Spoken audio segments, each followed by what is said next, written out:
Paano nga ba nabuo ang mga nagagandahang itak, kutsilyo at samurai na ito? Tara, samahan nyo kami at ngayong araw ay ipapasilip namin sa inyo kung paano ito gawin mula sa isang simpleng bakal hanggang sa napakagandang obra maestra.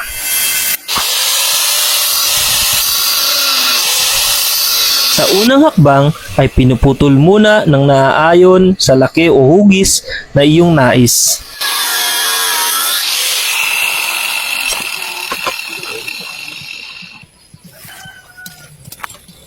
At inilalagay ang bakal sa nagbabagang pugon. Sa tulong ng uling at malakas na hangin mula sa blower, unti-unting tumitindi ang apoy hanggang mamula ang bakal. Kapag umabot sa tamang temperatura, inilalabas ito mula sa pugon at dito nagsisimula ang paulit-ulit na pagpukpok gamit ang martilyo o maso.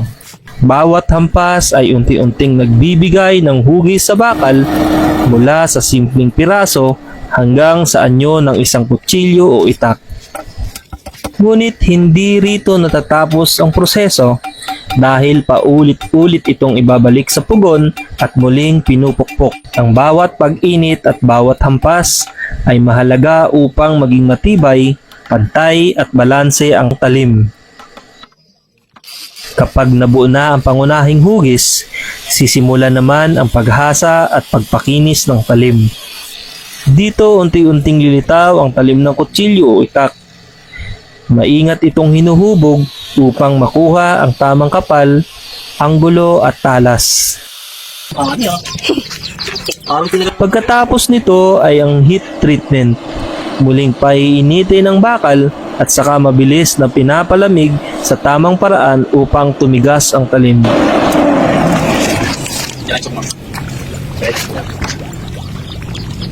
Para tumigas yung bakal. Kanya tumigas sa langis. Kapag handa na ang talim, isinasagawa ang pinong pagiling at pagpapakintab. Dito lumalabas ang tunay na ganda ng bakal. Kasunod nito ang paggawa ng hawakan at kaluban. Ang kahoy na ginagamit nila ay ang Philippine Ebony o kamagong, isang dekalidad na kahoy. Ano lang kanina, walang kaitsura. Ang bilis eh. Inuukit, hinuhubog at pinapakinis. Ang bawat detalye ay ginagawa at nagpapakita ng husay at tiyaga ng isang tunay na artisan. Sa huling yugto, pinagtatagpo ang talim, hawakan at kaluban, sinusuri ang balanse, tibay at talas ng bawat piraso bago ito ituring na ganap. At sa bawat natatapos na kutsilyo o itak, hindi lamang bakal ang nauhubog, ito ay bunga ng apoy, tiyaga at maraming taong karanasan. Sapagkat ang isang tunay na talim ay hindi basta ginawa. Ito ay isinisilang sa apoy, hinuhubog ng kamay at pinapanday ng may dedikasyon.